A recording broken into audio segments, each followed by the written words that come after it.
लग रहा है मैं गिरने वाला हूँ अभी। बट गाइस इस व्लॉग में मैं आपको बहुत इंपॉर्टेंट चीज़ बताने वाला हूँ। गाइस ये देखो मेरी पूरी टी शर्ट ना गीली हो गई है, यहाँ से देखो ये पूरी टी शर्ट गीली हो गई है। दोस्तों दिखाता हूँ मैं आपको मैं किन के लिए आया हूँ, कौन मतलब बेचारे हैं उन सब के लिए आया हूँ। यहाँ पे मैं ये बैठे हैं बच्ची को लेके, देखो ये भी कहीं से आए हुए हैं। देखो गाइस यहीं पे कपड़े सुखाए हुए हैं बाहर ग्रिल पे, इधर कपड़े सुखाए हुए हैं। तो गाइस ये है हॉस्पिटल कैंसर का। देखो गाइस ऐसे रहते हैं, ऐसे देख रहे हो, ये अपना हॉस्पिटल है टाटा का।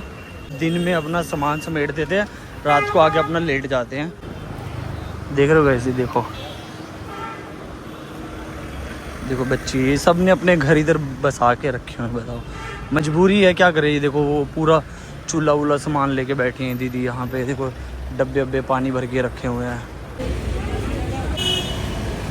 देखो मुझे अपनी सेफ्टी का भी ध्यान रखना है क्योंकि हॉस्पिटल है, बहुत सारी चीज़ें होती है, दवाइयाँ होती है, ऐसी मेडिसिन होती है, तो कहीं पर सबके हाथ लगे होते हैं, नहीं लगे होते, तो इस वजह से मैंने हैंड वॉश भी अपने कर लिए। हाथ देखो कितना गोरा है, ये देखो गाइस। तो ऐसे कोई मुझे सामने से देखेगा ना, वो कहेगा भाई तुम अभी इतने गोरे हो, बट मैं आपको बता दूं गाइस धूप में इतना घूम घूम के मैं पहले से काला हो चुका हूँ। मतलब एक्सट्रीम लेवल का गोरा पंजाबी गबरू हूँ, आपको मैं पहले ही बता दूँ, ठीक है। अभी ये काला हो गया हूँ मैं पहले से, बट हाँ धीरे धीरे जैसे चीज़ें ठीक होती रहेंगी तो मैं पूरा लाइक शाइन करूँगा, ऐसा बिल्कुल शाइन करूँगा। छोड़ो यार रहने दो गाइज, मैं ना वीडियो नहीं बना रहा, मैंने थोड़ा सा आपको बता दिया, थोड़ा सा दिखा दिया क्योंकि अच्छा नहीं लगता बिकॉज ऑफ वो पेशेंट है और मैं ऐसे वीडियो बनाऊँ उनकी, मतलब अच्छा नहीं लगता बिल्कुल भी, क्योंकि यार वो जूझ रहे हैं अपनी लाइफ से ना, जूझ रहे हैं एक तरीके से, लड़ रहे हैं अपनी लाइफ से, तो ये बहुत ही गलत बात है। इसलिए हम लोग चलते हैं, चलो गाइज टैक्सी लेते हैं फटाफट।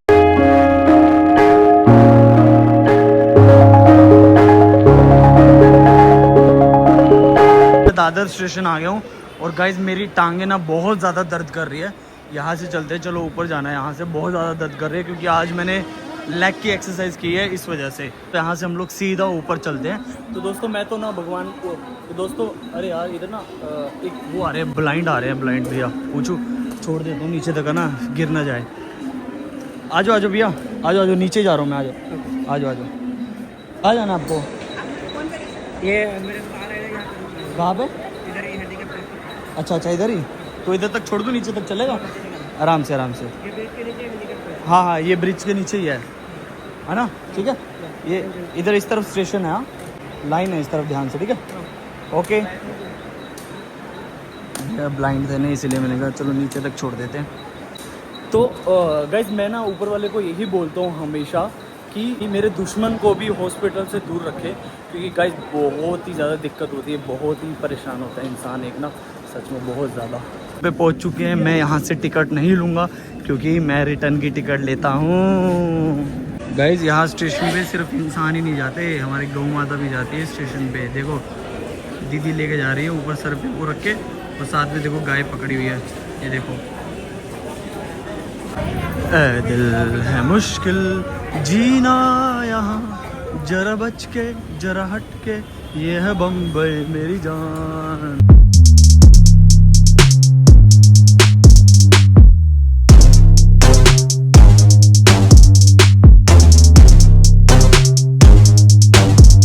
मैं आ चुका हूँ अंधेरी स्टेशन और यहाँ से मैं वही है मेरा शेयरिंग रिक्शा ही है जो एक सहारा है, वही पकड़ूंगा।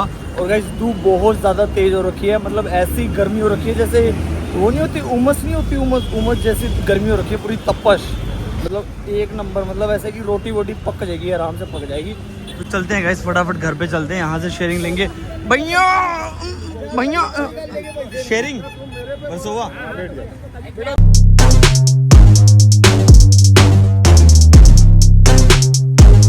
शहरी रोड पे आ चुका हूँ, यहाँ से मैं घर जाता हूँ पैदल चल के, क्योंकि जो शेयरिंग ऑटो है ना वो बेसिकली बाहर ही उतारता है इस वजह से। और मैंने कॉलर इसलिए खड़ा किया हुआ है ताकि गाइस पीछे से धूप पड़ रही है, बड़ी कड़क की धूप है, और थक भी गया हूँ मैं, बहुत ज़्यादा थक गया हूँ, चला हूँ ना इस वजह से। और साथ के साथ ये पीछे से मेरी गर्दन काली ना हो जाए, इस वजह से ऐसे किया हुआ मैंने। मुझे एक और बात बतानी थी आप सबको, बेसिकली मैंने जो दुपहिया सीरीज़ की थी ना, उनके जो राइटर है अविनाश द्विवेदी जी, सो बेसिकली वो मुझे जानते हैं अभी, मतलब वो एज एन एक्टर भी काम कर रहे थे इसमें।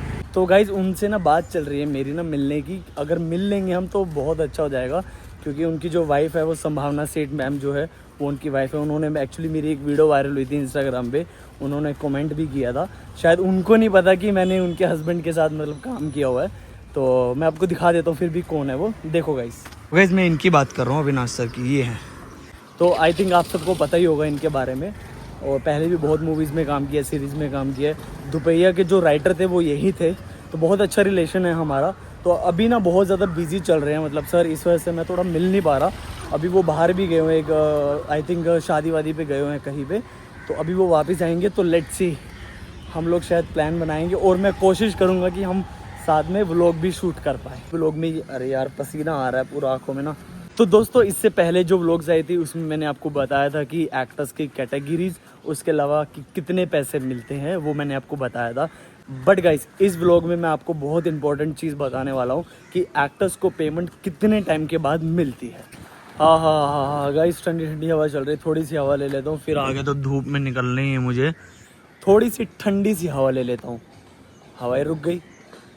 हाँ आ रही अभी आ रही। मैं बताता हूँ बेसिकली पेमेंट का जो शेड्यूल होता है ना, बेसिकली कितने टाइम के बाद पेमेंट मिलती है वो मैं आपको बताता हूँ। वैसे गाइज आपको मेरी आंखें देख के पता चली गया होगा कि मेरे को कितनी तेज़ धूप पड़ रही है, बट कोई बात नहीं गाइज, ये जर्नी है, इसको हम लोग अच्छे से खुशी इसको हम पार करेंगे, कोई बात नहीं। जो सीरियल होता है ना, सीरियल में गाइज सबको पेमेंट ना 3 महीने के बाद मिलती है। यस गाइज, जैसे मान लो अगर आज पेमेंट मिली तो आज के पूरे 3 महीने के बाद आपको पेमेंट मिलेगी, ये आप समझ लीजिए सीरियल का ये है। चाहे वो और गिरगिट नहीं, सपनी बोलते ना, कहाँ गई ये रही सपनी है ना, कहाँ गई ये रही गाइस, ये देखो सपनी, इसको सपनी बोलते हैं गाइस, ये देखो। शुक्र है मैंने देख लिया, नहीं तो मेरे पैर के नीचे आ जाती है ऐसे ही। तो सीरियल में 3 महीने के बाद पेमेंट मिलती है गाइस, ठीक है। तो दोस्तों इसके बाद हम लोग आते हैं टीवीसी एड में। So basically guys TVC ad में क्या होता है गाइस, कभी ऐसा होता है कि आफ्टर पैकअप पेमेंट मिल जाती है, कभी 1 हफ्ते के बाद मिलती है, कभी 2-3 दिन के बाद मिलती है, कभी 15 दिन में मिल जाती है, कभी 1 महीने के बाद मिलती है। तो ऐसा कुछ फाइनल नहीं है, डिपेंड करता है अलग अलग प्रोडक्शन हाउस पे, क्योंकि सबका काम करने का तरीका अलग अलग है इस वजह से, ठीक है। उसके बाद सीरियल का तो फाइनल ही है, सीरियल का अपना जो मेन लीड हो गया, सेकंड लीड हो गया, फीचर कास्ट हो गया, उनको 3 महीने के बाद ही मिलेगी। जूनियर्स को आफ्टर पैकअप मिल जाती है, कभी कभी लेट भी हो जाती है, तो ऐसा है गाइस, ठीक है। तो उसके बाद अगर हम लोग आए गाइस वेब सीरीज़ या मूवीज़ में, तो उसका भी गाइस यही प्रोसेस है, 1 हफ्ते बाद पेमेंट मिलेगी, या 2 महीने बाद मिलेगी, या 1 महीने बाद मिलेगी। तो इस तरीके से पेमेंट का प्रोसेस रहता है, मतलब बहुत कम ऐसे है जो कि आफ्टर पैकअप पेमेंट दे दे हमको। अदरवाइज गाइस 15 दिन में पेमेंट मिलेगी, या तो महीने में मिलेगी, या 2 महीने में, या 3 महीने में, इस तरीके से पेमेंट मिलती है गाइस। दोस्तों मुझे लगता है कि ये बताना जरूरी इसलिए था ताकि आप सबको भी पता रहे कि इस तरीके से इंडस्ट्री में पैसा मिलता है, इतने टाइम के बाद पैसा मिलता है। बाकी आपको तो मैंने बता ही दिया कि कितना पैसा मिलता है सबको काम करने का, ये चीज़ है। तो दोस्तों उसके अलावा मैं आपको 1-2 टिप्स दे दूं बेसिकली इनको हैंडल करने के लिए। सो बेसिकली कुछ ऐसे कास्टिंग डायरेक्टर्स होते हैं जो कि क्या करते हैं, पहले काम के टाइम तो मैसेज करते रहेंगे, जैसे ही काम खत्म होगा उसके बाद फ़ोन उठाना बंद कर देंगे, मैसेज देखना बंद कर देंगे। आप बार बार मैसेज डालते रहोगे कि सर कब पेमेंट होगी, सर प्लीज़ पेमेंट कर दीजिए, सर मुझे रेंट देना है, सर मुझे ये करना है। तो ऐसे कभी कभी तरले करने पड़ सकते हैं। उसके लिए मैं आपको प्रूफ के लिए मैं आपको दिखाता हूँ गाइस, अपना ही एक्सपीरियंस दिखाता हूँ। 1 मिनट रुको। ये देखो गाइस, ये एक मैंने मैसेज किया है कि सर प्लीज़ पेमेंट कर दीजिए। उसके बाद गाइस देखो, सॉरी नाम नहीं दिखा सकता मैं। उसके बाद फिर मैंने बोला कि हेलो सर प्लीज़ पेमेंट कर दीजिए, बिकॉज 23 को मुझे दिल्ली निकलना है शूट के लिए, ठीक है। ऐसे बहाने मारने पड़ते हैं पेमेंट के लिए। दोबारा मैंने मैसेज किया कि ये पेमेंट क्लियर कर दो सर प्लीज़। मैंने मैसेज किया हेलो सर पेमेंट कर दीजिए प्लीज़, हमने सेम डे बोला था, इफ़ अगर आप 1-2 दिन में करोगे तो मुझे प्लीज़ अपडेट कर दीजिए, उसमें कोई प्रॉब्लम नहीं है। कहने का मतलब दोस्तों सिर्फ यही है कि बहुत ही तरले करने पड़ते हैं कुछ कास्टिंग डायरेक्टर्स के आगे कि सर पेमेंट कर दो। बहाने मारने पड़ते हैं कि सर मेरा शूट है, मुझे यहाँ जाना है, सर मुझे रेंट देना है, सर मुझे ये करना है, सर मुझे वो करना है। तो इस तरीके से हम लोगों को एक्टर्स को बहाने मारने पड़ते हैं पेमेंट के लिए। जो बड़े एक्टर्स हैं वो कुछ एडवांस ले लेते हैं, जो बड़े एक्टर्स हैं उनके साथ इतना नहीं होता, क्योंकि उनको सिर्फ एक पोस्ट डालने की देर है, वो सारी चीज़ें बाहर आ जाती है। हम जैसे लोग पिस जाते हैं, सिंपल सी बात है। तो हमको इस तरीके से रिक्वेस्ट करनी पड़ती है प्रोजेक्ट के बाद भी। बहुत मैसेज आएंगे, कंटिन्यू बात चलेगी, लेकिन जैसे ही शूट खत्म हो जाएगा भूल जाएंगे, फिर पेमेंट कब आएगी कब नहीं आएगी कोई जवाब नहीं आता, आगे से कुछ नहीं आता। सेम ऐसे ही ऑडिशन का प्रोसेस ही रहता है गाइस, ऑडिशन भेजने के बाद आगे से कोई रिवर्ट नहीं आता। तो दोस्तों ये पूरा प्रोसेस है एक पेमेंट का, लाइक एक्टर्स की कैटेगरीज का, पेमेंट कितनी होती है, कितने टाइम के बाद मिलती है। तो एक मोटा मोटा मैंने आपको बता दिया, ऐसा ही ऑलमोस्ट होता है। कुछ ऊपर नीचे हो सकता है, ऐसा इसको फाइनल मत समझना, ठीक है। कुछ ऊपर नीचे हो सकता है, वो डिपेंड करता है एक ही चीज़ पे, प्रोडक्शन का बजट क्या है, कौन सा प्रोडक्शन है, कैसे लोग हैं। कुछ लोग साथ के साथ पेमेंट दे देते हैं, कुछ लोग शूट चलते चलते पेमेंट कर देते हैं, कुछ लोग ऐसे तरका के पेमेंट नहीं देते, रुला के पेमेंट नहीं देते। तो ये सारी चीज़ें रहती हैं, ठीक है। ये बाइक किसकी गिरी पड़ी है भाई, मेरे को दे दो, मेरे को ज़रूरत है इसकी, ठीक है। बच के रहना थोड़ा सा, जब भी आप शूट करो तो मैं ये एडवाइस करूँगा कि उनको ऐसे पुश करते रहो कि सर पेमेंट कर दीजिए, एक डेट बता दो, उस डेट तक आप मैसेज करो ही मत, उसके बाद आप मैसेज करो। जैसे तो चलो गाइस, यहाँ से चलते सीधा घर पे जाके हम लोग खाना बनाएंगे, देखते हैं क्या बनाना है। जो एक्टर्स हैं, जो मेरी व्लॉग्स देखते हैं एक्टर्स, वो इन चीज़ों को माइंड में रखना कि इस तरीके से होता है। बस मैं ना ये नॉलेज इसलिए गाइस शेयर करता रहता हूँ ताकि आप लोग भी एक तरीके से, आपको भी घर बैठे बैठे नॉलेज मिल जाए। जब आप मुंबई में आओ या कहीं पे भी काम करो तो पता लगे कि हाँ, इस एक्टर को पता है सारी चीज़ें। लग रहा है मैं गिरने वाला हूँ अभी, इतनी गर्मी हो गई है बहुत ज़्यादा। एक तो मेरी टांगे दर्द कर रही है, मेरा शोल्डर दर्द कर रहा है। हेलो, तो चलो गाइज, हम लोग आ चुके हैं अपने वर्सोवा विलेज की गली में। अपने रूम पे मैं जा रहा हूँ अभी यहाँ से। काश मैं भी ऐसे सो पाता दोपहर में। सो जा। 12 लेकर गए होंगे आंटी जी को। दोस्तों पता है आज मैं कितने किलोमीटर चला, ये देखो गाइज, 8 किलोमीटर 780। आसान बात है क्या 8 किलोमीटर चलना भाई, अभी तो कितना चलना है। और चलो, तो आ गया हूँ गाइज मैं घर के पास। यहाँ पे मेरी गली है, यहाँ पे मैं रहता हूँ। इधर से ऊपर चलेंगे, लोगों ने कपड़े देखो कैसे बाहर सुखा के रखे हुए।